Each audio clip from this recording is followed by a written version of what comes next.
Hi guys, I hope you're doing very well. This video is sponsored by Match Bingo. Match Bingo is an easy way of having fun when it comes to betting on the football. Now, think of bingo, but without numbers. So rather than having 10, 12, 5, you would have corners, yellow cards, and goals, for example. And that would be an example of a line. Now, you can win up to £175 each game with Match Bingo. There are some games you can win more, and spend is only capped at £2. All right, so if you're worried about not playing responsibly, this is probably a good game for you. I do just want to give these guys a little bit of appreciation as well, because 35% of the money they make actually goes to the Stroke Association, which is really, really good, to be fair. I don't know many companies that do that. Let me know what you guys think. Click the link in the description and make sure you're over 18 as well. And let me know if you guys win any money. It'll be interesting to see how lucky Chelsea fans are. Hopefully, we're more lucky than we are on the pitch. Hi everyone, welcome back to Chelsea Fan TV and welcome to a brand new episode of Round the Corner. Chelsea will host Tottenham at Stamford Bridge Thursday night, 7:30 kickoff.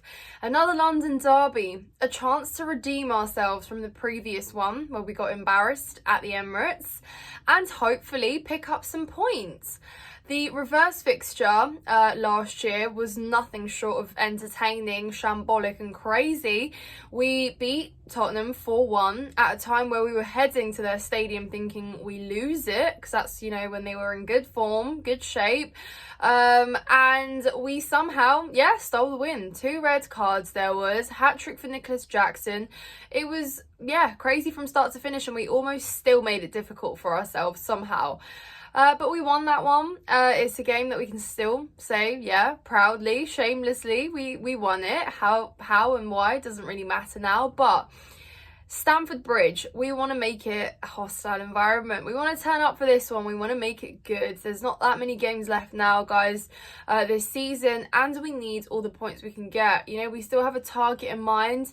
Tottenham, whether they are competing for top 4, whether they are serious about really maintaining that spot, I don't know, but they might look to the Chelsea game and think it's one of the easier ones that they have, because they still have to play Liverpool, they also still have to play Man City, so they might come to us and get revenge for the defeat in the North London derby and previously against Newcastle as well, because that was a pretty tough defeat to take as well.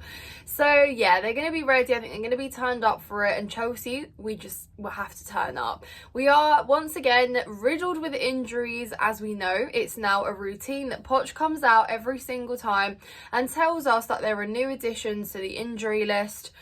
It's just, you can't really be surprised at it anymore. It just always is. But Thiago Silva is undergoing assessment. I mean, it says that he's undergoing a rehabilitation program, but I mean, I don't really know what that could mean. Disasi's been added to that as well, so I don't think they're going to feature, which means, again, another back line chopped and changed every game. I can't remember when the last time we had a consistent back line for longer than 2 games was. When was it? Someone reminds me in the comments down below, because it's just, it's chaos at this point. And defensively, our record has also been abysmal. We've conceded so many goals this season, and it's something we really need to work on. And I hope that we can keep goals out against Tottenham, but I do think they will score. I just do think that, in order to be solid at the back, in order to have some consistency, you also have to actually have consistency in the players you select there.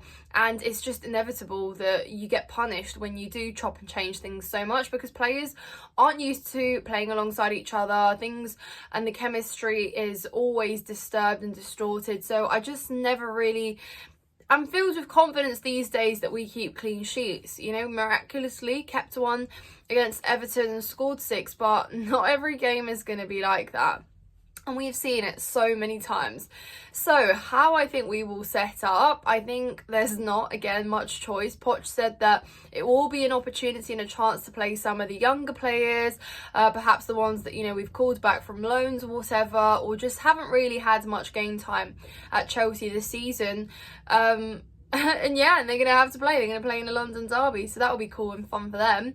But starting from the back, obviously Petrovic in goal. Can't pick even if you wanted to. Sanchez is still on that injury list. Right back, I think Poch is going to go for Alfie.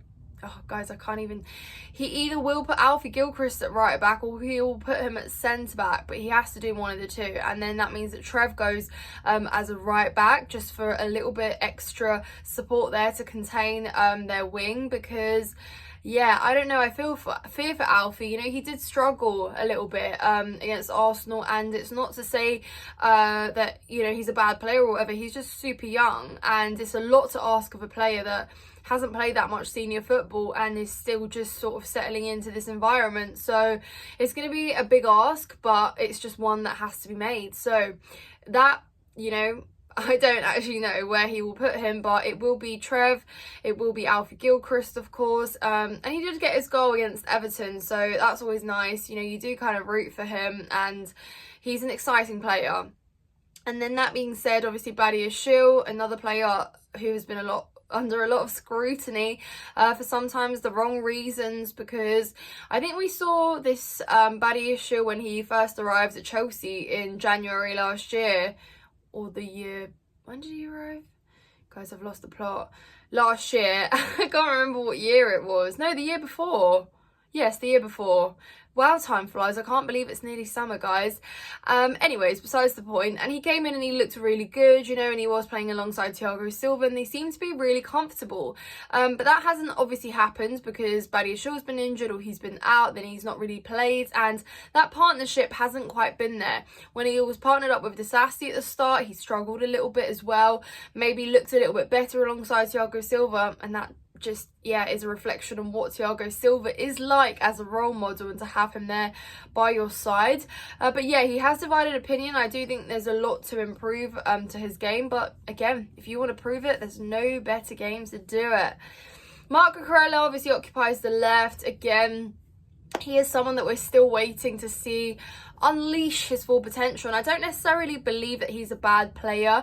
I just think his decision making at times is not quite right. Maybe at times he isn't quite good enough either, but I think there's a player in him, and he definitely works hard. You know, that's one thing you will get with Cucurella, is he does work hard. He will run, he will try and mark his man at times and leave his man to just, you know, go wherever he needs to on a set piece.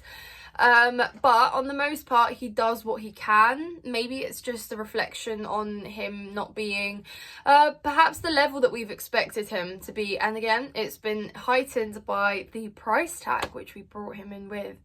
But moving into midfield, guys, I mean, no surprises here. Shocker, there's nobody to pick from, really. It's going to be Caicedo, it's going to be Gallagher, and it's going to be Palmer, potentially, in the 10 role. And I think that sort of front three, alongside with Palmer in the 10, will be the same as what we saw against Everton, which was a breath of fresh air. It did mean we had a lot more creativity going on. It meant that we had a lot more forward thinking players trying to get on the ball, trying to link up with each other, make those forwards runs, and yeah, find those like empty pockets. So that's going to be encouraged. Spurs, we know, will and do play a high line. So again, these are the games where you need to take advantage of that as much as you can.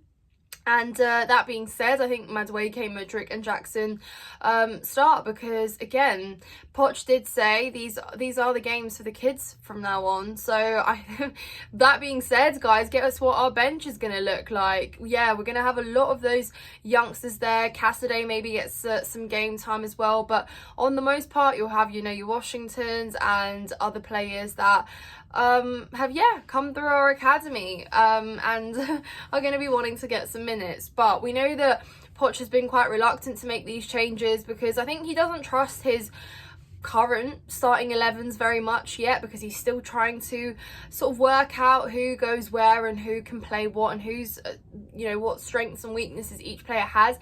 So he's always a little bit in two minds with the changes he makes, and sometimes he leaves them too late because he almost just doesn't want to make those changes. So there's a lot of insecurity in that regard, but it will be interesting to see how they respond on the pitch. And yeah, guys, obviously to address the elephant in the room, Pochettino will be up against Spurs, his former club. And by reading some of the things that he said in the conference, he will feel quite emotional. He will feel quite, not happy necessarily, but he will obviously have that as a kind of it will evoke some thoughts and some feelings in him, seeing his Spurs, well no, they're not his Spurs anymore, but his ex-Spurs at Stamford Bridge on the pitch. And it will be great to see that up against Ange, obviously beating him once, one way or another, beat him back in their ground. But it will be great, guys. We need this. Honestly, I think we can turn up. We can have a good go. I think we do concede, as I previously mentioned, but I also still think that we can score. We can also be lethal up front. We know that we can create chances. It's just always the biggest what if when we're trying to finish, we're trying to get on the end of that ball and put it away, but that's literally all that matters. But we've got a lot of pride to take away from the second half against Aston Villa, so if we can replicate some of those patterns of play and repeat that, then we've got a good chance, and like I said, Spurs will come wanting revenge. And not just that, they're not going to want to lose another London derby. They're not going to want to be embarrassed again and lose 3 times in a row. And I just think that, it will be a good game. But I'm excited, guys. We're obviously heading down. It will be great. And I just want the players to turn up, really. It's all I want. I want Poch to do and make the right calls. I want him to make the best of what he has available to him. And not to turn around and blame injuries. Because as much as, yes, we are so horribly tarnished and riddled with injuries, we still have a lot of quality there to play. There's a lot of quality to unlock, develop, that we have paid good and big money for. So use it to the best of your abilities. But as for the fans, I can make a promise that we'll be loud. We will be loud, and we will make it a good night, make it a good atmosphere. Not many games to go, guys, at Stamford Bridge. So let me know your thoughts in the comments down below, how you feel about this one. Are you optimistic? Are you nervous? Are you feeling good about it? Let me know. Make sure you hit the like button on the video, subscribe to Chelsea Fan TV, of course, and check out my personal channel, Nina's Chelsea Corner, which will be linked in the description down below. I hope you have a lovely day and enjoy the game. Up the Chelsea.